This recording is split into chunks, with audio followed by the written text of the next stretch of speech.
Hello दोस्तों, welcome to our YouTube channel agriculture and GK. कैसे आप सब लोग? होप आप सब फिट एंड फाइन है। Take care of yourself, take care of your family and health. Okay, तो चलिए शुरू करते हैं आज का वीडियो। आज मैं एग्रीकल्चर एक्सटेंशन का मोस्ट इंपॉर्टेंट एमसीक्यूज डिस्कस करने वाली हूँ, जो आपका एसआरएफ जेआरएफ एग्जामिनेशंस में बहुत ही पूछा जा सकता है। ये सारा क्वेश्चंस मैंने प्रीवियस ईयर क्वेश्चन पेपर के बेसिस में ही किया था, तो आपको इसमें बहुत फायदा होने वाला है। सो हमारा स्पेशल कोर्स भी चल रहा है एफसीआई का, जो टेक्निकल एग्जाम दिया ना उसी के हिसाब से। सो इसमें आपको सारा syllabus, aptitude questions and previous year question papers, video lectures, PDF सब कुछ ही मिल जाएगा सिर्फ और सिर्फ 999 रुपीज़ पर। So try to take this opportunity and it can help you to ace your examination. ये हमारा सक्सेस कैंडिडेट है अश्विन कुमार। इसका भी आप सक्सेस स्टोरी को हमारा यूट्यूब चैनल पर देख सकते हैं। अगर आप सीरियसली पढ़ना चाहिए तो please take this course and try to make a better use of this question papers and all. तो चलिए शुरू करते हैं। ट्रिम एक्सपैंड्स, ट्रिम का कंप्लीट मतलब क्या है? ये तो टारगेट है। R for receiver, I for impact and method. This is one of the thing which we can see in case of communication. ये थोड़ा important है, इसका abbreviation आपको याद में रखना पड़ेगा। So primary color किसको बोल सकते हैं हम? तो ये तो blue, yellow and red color। किस कलर्स को हम प्राइमरी बोलते हैं कि so they are the first to use. Secondary colours क्या है कि जो प्राइमरी से बनते हैं ना उसी को हम सेकेंडरी कलर बोलते हैं। So, which are those primary colors? Don't confuse, ये तो blue, yellow and red color है। National agriculture technology project was launch, कब लॉन्च हुआ था? ये तो 1998 पर वर्ल्ड बैंक ने इसका फंडिंग किया था बेस्ड ऑन पायलट बेसिस में। किस लिए? टेक्नोलॉजी को ट्रांसफर करने के लिए। द वर्ड एंटरप्रेन्योरशिप इज ये तो फ्रेंच वर्ड है, एंटरप्रेन्योर। ओके, ये तो फ्रेंच वर्ड है। सेकेंडरी कलर्स कौन कौन सा है? एक तो violet, indigo, green and yellow है। ठीक है। डैश इज द लाइटनेस और डार्कनेस ऑफ द कलर। इसको क्या बोलते हैं हम? तो ह्यू बोलते हैं, HUE। So HUE is to measure the lightness और darkness of the colour. Warm colour किसको बोलते हैं? We know that yellow, orange and red, जो भी थोड़ा लाइक डार्क दिखते ना, वार्म दिखते ना, उसी को हम वार्म कलर बोलते हैं। लाइक सनशाइन इज वार्म, उसके हिसाब से। कूल कलर्स को हम कौन कौन सा बोलते हैं कि so it is blue and green colours को हम कूल कलर्स बोलते हैं। जो भी एक ही तरफ का क्वेश्चन है ना, उस सबको मैं एक तरफ डाल दिया है ताकि आपको कंफ्यूजन ना हो। Which of the following process is an integration which has to build up through the human relationship? ये तो social है। So what is meant by integration? जो society में एक दूसरे को help करते हैं ना, in order to build that this relationships, that will be called as a social integration. Progressive behavior, adaptation of an individual to the stimulus, इसको क्या बोलते हैं हम? तो it is definitely it is learning.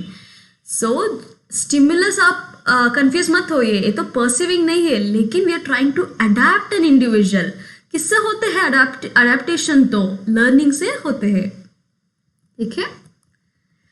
No discrimination on the basis of person, sex in allocation of resources, access to services में be represented as equality. जो भी person हो उसके सेक्स के बेसिस पे, like he is male, she is female, इस तरह का डिस्क्रिमिनेशन कुछ भी नहीं है। उसको हम क्या बोलते हैं कि इसी को इक्वालिटी कहला जा सकते हैं। The practice whereby one sex is given preferential treatment over the others. हमेशा बहुत सारा घर में होते हैं ना, mail will be treated quite dominant than compared to female। इस तरह का ट्रीटमेंट को क्या बोलते हैं कि डिस्क्रिमिनेट कर रहे हो हमें। So that will be the thing. Which of the following is the main disadvantage of the male questionnaire? So male questionnaire क्या होते हैं कि जो भी हमें कुछ रिसर्च करना है, कुछ इंफॉर्मेशन लेना है, हम क्वेश्चंस डाल के उसको हम मेल कर देते हैं। Majorly for the learned personalities और लिटरेट्स ओनली इसको यूज करते हैं। सो उसका डिसएडवांटेज क्या है कि low return rate, because everybody अगर हम डायरेक्टली हैंड में दिया तो directly face to face interview कर दिया तो बहुत सारा हमें आंसर्स मिलते हैं, लेकिन इंटरव्यू में जो क्वेश्चनर में कुछ लोग देखते हैं कुछ लोग नहीं देखते हैं, so that is the reason low return rate है उसका, सिर्फ और सिर्फ 40 to 50% है उसका return rate.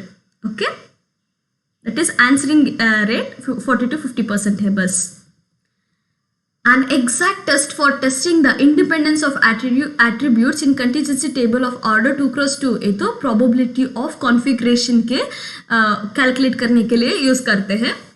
Extension method classified as individual, group and mass किसके बेसिस पे, ये तो यूज के बेसिस पे करते हैं, फॉर्म का बेसिस पे लाइक रिटन, स्पोकन, ये सब कुछ फॉर्म के बेसिस पे है, थोड़ा ध्यान में रख लीजिए। The bridge between theory and empirical inquiry क्या है कि ये तो रिसर्च हाइपोथेसिस है। रिसर्च हाइपोथेसिस का मतलब क्या है, कुछ स्टेटमेंट्स डालते हैं हम। फॉर एग्जांपल कोई एमजी नरेगा स्कीम चल रही है, we try to put some research hypothesis like ये स्कीम तो बहुत ही इफेक्टिव है, ये स्टेटमेंट ये जो भी एमजी नरेगा स्कीम है ये तो बहुत ही डिस्क्रिमिनेशन को रिड्यूस कर ले, ये सब कुछ हाइपोथेसिस होते हैं। So that is what the theory and empirical practical inquiry में जो भी कनेक्शंस डालते हैं ये हमेशा हमारा हाइपोथेसिस स्टेटमेंट्स भी होते हैं। डिस्पैरिटी इन वेज रेट हमने पहले ही भी बोला था, that is treating one over the other, definitely ये तो डिस्क्रिमिनेशन का ही पार्ट है। National research centre of women in agriculture कहाँ है, ये तो भुवनेश्वर में है। कब स्टार्ट हुआ था, 1992 पे स्टार्ट हुआ था। So right now who is the chairman, ये क्वेश्चन भी आपसे पूछ सकते हैं। ये तो शर्मा, आई थिंक ऋषि शर्मा एक वुमेन है, शायद उसी ने ही इसका हेड है। मैंने इस क्वेश्चन को भी डाल दिया है इन अपकमिंग वीडियोस, आप उसको भी देख सकते हैं। Gender based assessment of budgets in order to promote gender equality, इसको हम तो एनालिसिस, जेंडर एनालिसिस बोलते हैं। So it will be called as a gender analysis.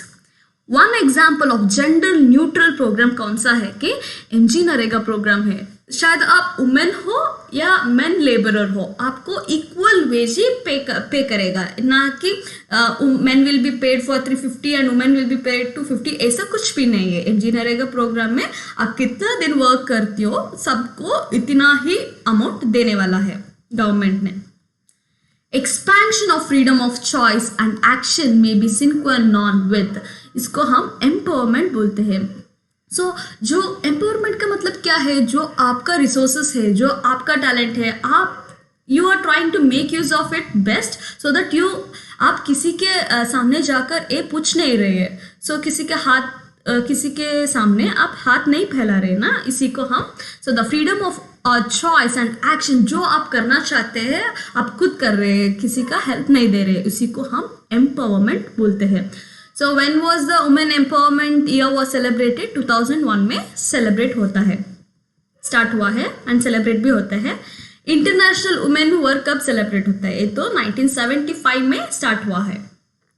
ठीक है, सो मैंने इस क्वेश्चन को पहले भी बोल दिया है। वुमेन एम्पावरमेंट ईयर किस ईयर पे डिक्लेयर हुआ था, 2001 पे डिक्लेयर हुआ था बाय गवर्नमेंट ऑफ इंडिया।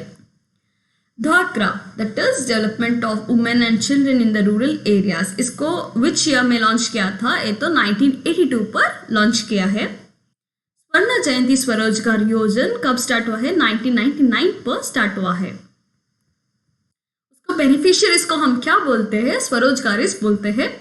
भारतीय महिला bank was establish bye government of India, कब स्टार्ट हुआ था, ये तो 2013 में स्टार्ट हुआ था। मेजरली जो भी सेल्फ हेल्प ग्रुप्स होते हैं ना, उसको हेल्प करने के लिए, उसको लोन्स करने के लिए एंड जो भी उसका सेविंग्स है उस थ्रिफ्ट को स्टोर करने के लिए ये बैंक बहुत ही फायदेमंद हुआ है।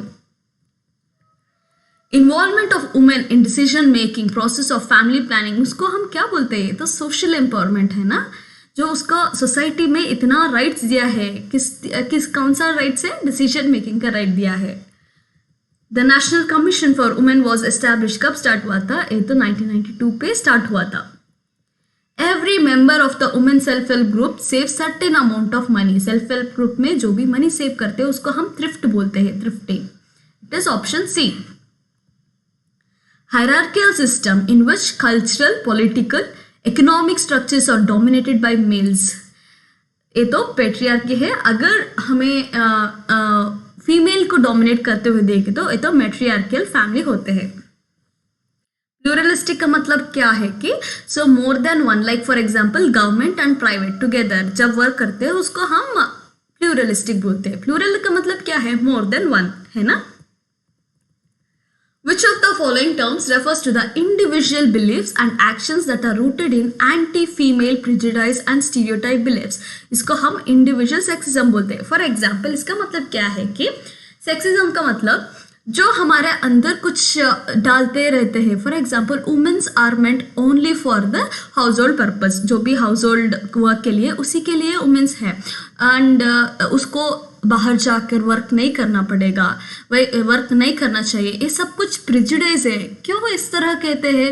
It is not necessary, but उसके अंदर जो इन्फॉर्मेशन डाल दिया गया है कि so women's are meant only for household work, men's are meant for outside work, इस तरह का स्टीरियोटाइप्स को हम इंडिविजुअल सेक्सिज्म बोलते हैं. अगर वो इंडिविजुअल के लेवल पे हो तो आपको ध्यान में रखना पड़ेगा. अगर इसको हम इंस्टीट्यूशनलाइज बिलीव्स हो तो हमें इंस्टीट्यूशनलाइज सेक्सिज्म लिखना पड़ेगा.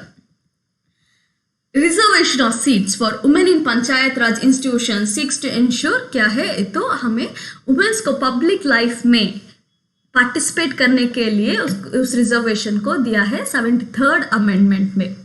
Involvement of women in panchayat Raj institutions. Gender equality क्या क्या प्रमोट कर सकते हैं कि ये तो पॉवर्टी को एरेडिकेट कर सकते हैं, ये भी करेक्ट है. Increase in the family income, of course if women also start working उसका भी इनकम ऐड होते हैं. एंड हमारा sustainable development of in all the field, not only in agriculture, even in livelihood, सब कुछ इम्प्रूव करने के लिए जेंडर इक्वालिटी बहुत ही ज़रूरी है. एक कोट भी है ना, that is both access should lead that cart. दोनों वर्क किया तो तभी तो फैमिली अच्छी तरह से चल सकते हैं.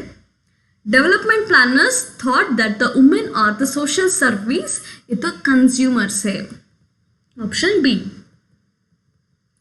A tool to better understand the realities of the women and men who lives are impacted by the planned develop. ये तो किसके है? हम किससे अंडरस्टैंड कर सकते हैं proper realities of women and main? इसको हम जेंडर एनालिसिस करने से कर सकते हैं. एंड मैंने जेंडर इंडेक्स, डिप्रीवेशन इंडेक्स, ये सारा प्रीवियस वीडियो में एक्सप्लेन कर दिया है. आपको उसको उस चैनल पर दैट इज उस वीडियो पर जाकर देखना पड़ेगा. One of the not important things for gender analysis, gender disaggregation. इसको हम इस gender analysis पे बिल्कुल नहीं आते हैं. What is gender bias का मतलब क्या है? इसको एग्जाम्पल देना पड़ेगा. Favoring boys over the girls, ये तो over, ओके. और भी बोल सकते हैं किसी एक पर्सन को ज़्यादा इंपॉर्टेंस दे रहे हैं, बायस कर रहे हो हम तो. सो टीचर्स होते हैं ना, थोड़ा teachers that is they are favour towards one particular students और सेट ऑफ स्टूडेंट्स, उसको हम बायस बोल सकते हैं. So what is gender bias over here? We are trying to favour one boy और ओवर द गर्ल, इस तरह का आप ले सकते हैं. इस्टेब्लिशमेंट ऑफ KVK कब हुआ था? ये तो MS मेहता ने रेकमेंड किया है 1974 पर. सो इसको आप फॉर्म साइंस सेंटर भी बोल सकते हैं. ऑल्टरनेटिव नेम्स भी याद रखना पड़ेगा. फर्स्ट KVK कब स्टार्ट हुआ था? 1974 पे स्टार्ट हुआ है. कहाँ? पौंडीचेरी पे. Scientific advisory committee is an integral part of KVK है. Krishi Vigyan Kendra. Institutionalised transfer of technology is to carry out. कौन सा? ये तो इंस्टीट्यूशंस ही कैरी करते हैं ना. Most of the south agriculture universities ICAR के थ्रू फंडेड होते हैं.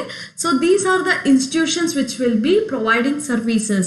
सो क्या सर्विस है? ट्रेनिंग हो सकते हैं, transfer of technology, on farm testing हो सकते हैं, फील्ड लाइन डेमोन्स्ट्रेशंस हो सकते हैं, मटेरियल्स हो सकते हैं, इनपुट्स हो सकते हैं. ये सब कुछ काम KVK करते हैं. एंड इंस्टीट्यूशनल सोर्स है, इसको आप याद में रखना पड़ेगा. KVK imparts learning through work experience. Majorly क्या प्रिंसिपल है कि KVK का? ट्रेनिंग है, मतलब लर्निंग बाय डूइंग और learning through work experience. The first KVK मैंने तभी बोला था पौंडीचेरी पे, जो TNA के अंडर पे आते हैं ना, उस पे स्टार्ट हुआ है। A specific set of responsibilities to be performed, उसको हम क्या बोलते हैं, मैंडेट, करना ही पड़ेगा। तो उस रिस्पॉन्सिबिलिटीज को हम मैंडेट बोलते हैं। At least 1 KVK situated in every district, every district में एक ना एक KVK, डिस्ट्रिक्ट हेड्स पे मेजरली KVKs होते ही रहते हैं। Imparting skill oriented occasional training is one of the mandate of किसका, एक तो KV का ही mandate है। The first time demonstration of any technology before the field fed into the state extension system, जो भी बिफोर स्टेट एक्सटेंशन सिस्टम्स को join करने के लिए लाइन डिपार्टमेंट्स के सामने प्रेजेंट करने के पहले हम फ्रंट लाइन डेमोन्स्ट्रेशंस को यूज़ करते हैं, ताकि वो टेक्नोलॉजी जो भी हमने डिसिमिनेट किया वो इफेक्टिव है कि नहीं, उसको चेक करने के लिए हम ये फ्रंट लाइन डेमोन्स्ट्रेशंस यूज़ करते हैं। Testing any improve technology along with the farmer practice in the farmers field with the active participation of both farmers and scientist, उसको क्या बोलते हैं, ये तो ऑन फॉर्म टेस्टिंग है। जो साइंटिस्ट एंड फार्मर्स के सामने, फार्मर्स फील्ड में होते हैं ना, उसको हम ऑन फॉर्म टेस्टिंग बोल सकते हैं। एंड जो state extension systems and line departments के सामने उसको देने के पहले जो करते हैं, ये तो फ्रंट लाइन डेमोन्स्ट्रेशंस है। आप अच्छी तरह से उसको लिखना पड़ेगा, don't confuse, okay. In case of front line demonstration KVK provides क्या, क्रिटिकल इनपुट भी देते हैं, training. There is some misconception, सिर्फ और सिर्फ ट्रेनिंग ही देते हैं, नहीं, इस तरह नहीं जी, सब कुछ इनपुट भी देते हैं, ट्रेनिंग भी देते हैं, उसका रिजल्ट्स भी रिकॉर्ड करते हैं, सब कुछ KVK मॉनिटर करते हैं। Thank you so much for listening to this video. इस वीडियो में आपको जो भी नेसेसरी है, मैं सारा questions, important questions लाने का तैयारी, that is I tried my best, so try to make a better use of this, and जो भी आपको questions further चाहिए उसको आप comment box में भी लिख सकते हैं। Thank you.